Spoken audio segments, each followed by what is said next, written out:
Hey guys, welcome back to my channel. और छठ पर्व का ये दूसरा दिन है, मतलब कि आज है खरना। और खरना के सवेरे में 3:30 बजे ही उठ गई थी, क्योंकि मुझे उठकर पूजा भी करना था, सुंदरकांड का पाठ भी करना था। इस करके मैं 3:30 बजे ही उठ गई, अपने कान्हा को नहलाया और पूजा मैंने करी। और फिर तुलसी माता के यहाँ भी मैंने जोत जलाया, जो कि अंधेरे में आपको दिख नहीं पा रहा होगा। इस समय ना 4 बज रहे हैं। तो मुझे सुंदरकांड का पाठ करने में 1 से सवा घंटा लगता है, क्योंकि एक माला मैं जाप करती हूँ, एक बार मैं सुंदरकांड का पाठ करती हूँ और 2 बार हनुमान चालीसा पढ़ती हूँ। मंगल मूर्ति रूप राम लखन सीता सहित हृदय बसहु सुरभूप सियावर राम जय जय राम। मेरे प्रभु राम जय जय राम। मेरा मुझ में कुछ नहीं, जो कुछ है सो तेरा, तेरा तुझको सौंप दूँ, क्या लागे है मेरा।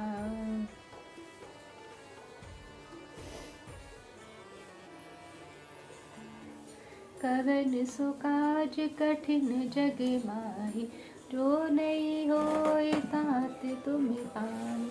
कवन सो काज कठिन जग माही। और मॉर्निंग के सारे काम कर लेने के बाद ना मैं 2 बजे से खरना की तैयारी में लग गई, क्योंकि मुझे लगा ना कि धीरे धीरे काम स्टार्ट कर देना चाहिए, क्योंकि बहुत काम हो जाता है ना, करने लगो तो टाइम का पता ही नहीं चलता। तो इस टाइम पे 2 बज रहे हैं और ये सारी ईंटें ना पीछे गैलरी में रखी हुई रहती हैं। तो यही ईंटों को मैं बार बार यूज़ कर लेती हूँ। ये खरना के टाइम में ये ईंटें यूज़ होती हैं। नीचे बिछा देने से ना फिर जो फर्श है ना ये जलता नहीं है। तो इन्हीं ईंटों पर मैं चूल्हा रखूँगी। और चूल्हा जैसे कि हर साल की तरह चाची इस बार भी दे गई और 2 चूल्हा हो गया मेरे पास। तो अगली बार से ना मैं चूल्हे पे नहीं बनाऊँगी, मैं गैस स्टोव पर ही बनाऊँगी। वैसे भी मैंने छठ का प्रसाद गैस स्टोव पर ही बनाया था। अभी ना आगे आप वीडियो में देखना मेरी हालत कितनी ख़राब हो गई थी, फीवर हो गया था, कोल्ड बहुत ज़्यादा तेज़ हो गया था। तो इस करके ना फिर ये गुस्सा करने लग गए, कहते चूल्हे पे मत बनाओ, नहीं तो फिर हो नहीं पाएगा कुछ भी। तो फिर छठ का प्रसाद मुझे गैस स्टोव पर बनाना पड़ा। चूल्हा सेट करने के बाद मैं चली गई थी अपने गार्डन, क्योंकि मुझे वहाँ पे लकड़ियाँ लेनी थी। मुझे ना लकड़ियाँ चुनने नहीं आया, जो भी लकड़ी मैं लेकर आई ना वो गीली टाइप की थी, और उसकी वजह से भी धुआं काफ़ी हो रहा था, सही से लकड़ी जली ही नहीं मुझसे। और मैंने पापा को कहा नहीं था कि लकड़ी चुनकर रख देते, बोल रहे थे कि अगर हमें पहले से बोलती तो सूखी लकड़ी अलग करके रख देते, लेकिन मैं नहीं बोली। उसकी वजह से भी बहुत धुआं हुआ और धुएं के करके और ज़्यादा प्रॉब्लम हो गई मुझे।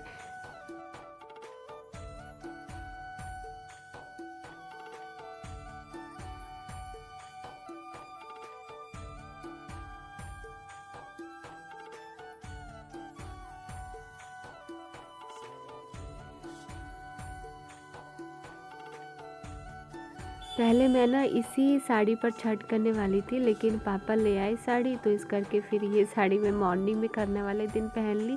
और नहाने के बाद मैंने रेड साड़ी पहनी है। वैसे भी फेस्टिवल्स में ही साड़ी पहन पाती हूँ, ऐसे कहाँ साड़ी में पहनती हूँ। गर्मी इतनी होती है ना कि साड़ी पहनने का मन ही नहीं करता है।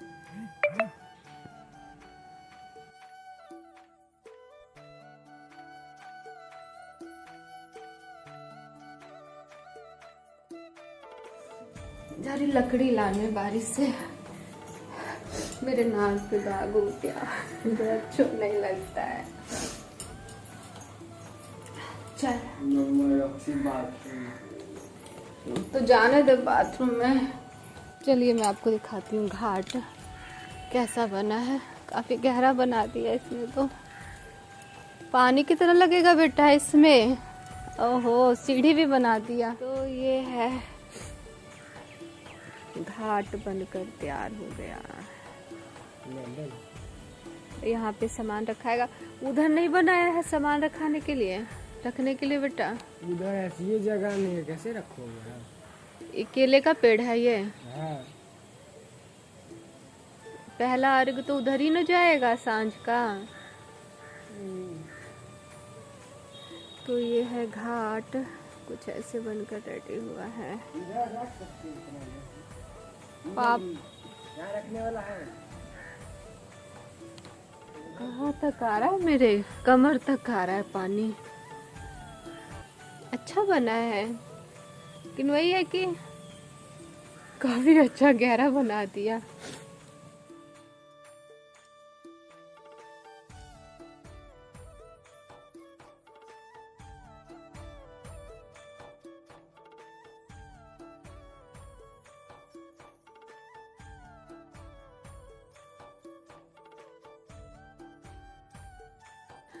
और यहाँ पर ये बेल की लकड़ी, आम की लकड़ी, अमरूद की लकड़ी इस तरह से पड़ी हुई हैं, और जो लकड़ियाँ सूख जाती हैं ना तो वो पापा काट कर यहाँ पे इस तरह से रख देते हैं, क्योंकि पापा सर्दी में लकड़ी जलाकर बैठते हैं आंगन में।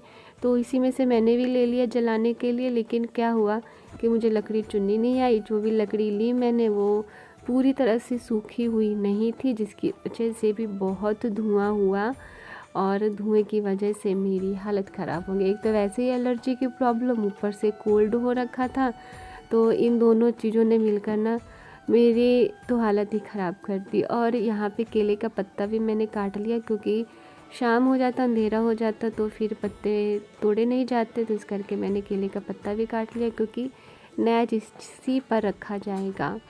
और सासू माँ इसी पर रखती थी, तो मैं भी इसी पर रखूँगी। तो केले के पत्ते पे ही जो भी है प्रसाद रख के पूजा की जाएगी। फिर उसके बाद मैंने क्या किया, नहाने चली गई, नहा के आई, और फिर ये मैंने लाल वाली साड़ी पहन ली। ये साड़ी जो है ना पतिदेव लेके दिए थे करवा चौथ पे, 7-8 साल पुरानी है, तो सोचा कि इस बार यही पहनते हैं। वैसे भी फेस्टिवल के टाइम पे ही साड़ी पहनी जाती है, नहीं तो कहाँ कोई ऐसी साड़ी डेली पहनता है। कभी कभी मन भी करता है तो हल्की ही साड़ी मैं पहनती हूँ। तो इस तरह से मैंने पतीले को भी मिट्टी लगा दिया, इससे ना पतीला काला नहीं होता है, बहुत आसानी से साफ़ हो जाता। अगर इसको मैं डायरेक्ट चूल्हे पे रख देती तो एकदम काला हो जाता, और इसको साफ़ करते रह जाती 3-4 घंटा, फिर भी इसका कालापन नहीं जाता।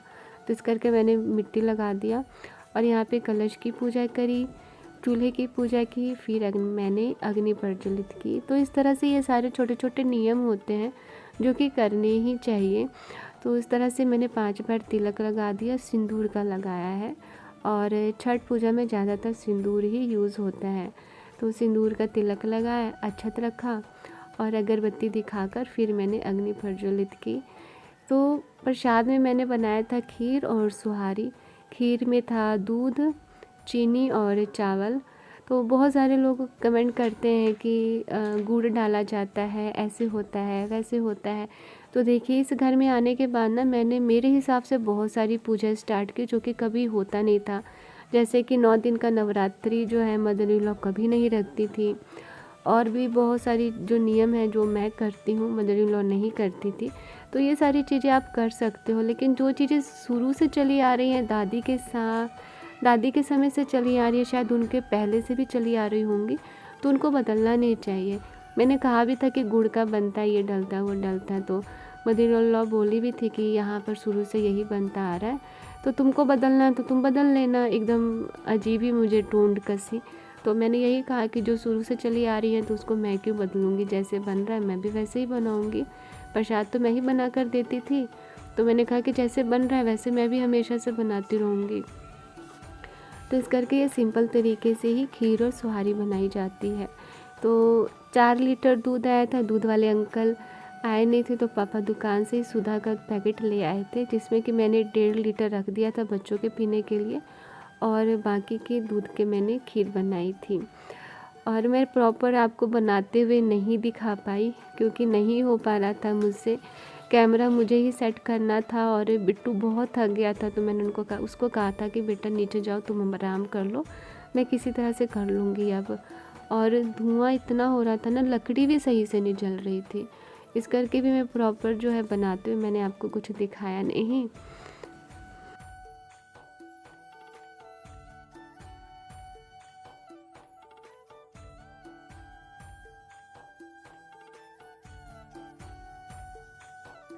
तो प्रसाद बनकर रेडी हो गया है। इस तरह से मैंने चूल्हा भी नहीं बंद किया, मैं आकर अपना लेट गई, और आप देख रहे हो मेरी कंडीशन कैसी ख़राब हो गई। मुझे बहुत रोना आ रहा था, क्योंकि सिर दर्द से फटा जा रहा था, चक्कर टाइप से आ रहे थे। हस्बैंड आए तो उन्होंने मुझे उठाया है, फिर मैंने साड़ी चेंज करी और फिर मैं नीचे चली गई पूजा करने। और आप देख सकते हो कि मैं किस तरह से चल रही हूँ, मुझसे चला भी नहीं जा रहा था। प्रॉपर वीडियो नहीं शूट कर पाई, बस जैसे तैसे हुआ इन्होंने थोड़ी सी शूट करी। और